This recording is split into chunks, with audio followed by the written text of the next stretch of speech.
A two-way slab distributes loads in both directions to all supporting beams. One-way slabs distribute load primarily in the shorter span direction. Two-way slabs distribute load in both directions across the spans. Hello guys, जैसा कि आप पिछले video में देख चुके हैं कि one way slab और टू वे स्लैब में किस प्रकार से डिफरेंस किया गया जाता है और 3D एनिमेशन के थ्रू हम दिखाने का कोशिश किए। तो अब हम उसी को एक्चुअल कॉन्सेप्ट का यूज करते हुए एंड वन वे स्लैब और टू वे स्लैब में डिफरेंस करते हैं। तो पहले हमें क्वेश्चन आता है कि स्लैब क्या होता है। तो slab as a flexural member जिसकी एक डायमेंशन बहुत कम होता है और उसी के अकॉर्डिंग हमें स्पैन के अकॉर्डिंग हम वन वे स्लैब बोलते हैं, टू वे स्लैब बोलते हैं।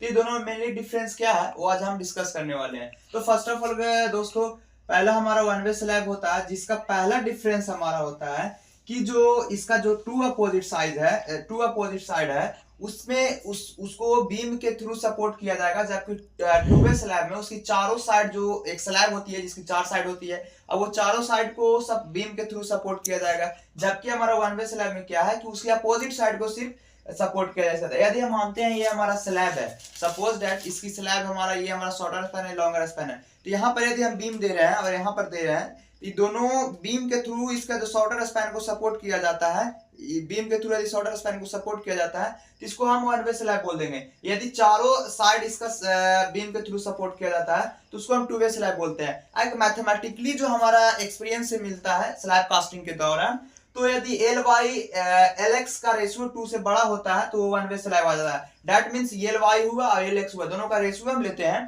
तो 2 से बड़ा हुआ या 2 हुआ तो उसको हम वन वे स्लैब बोल देते हैं।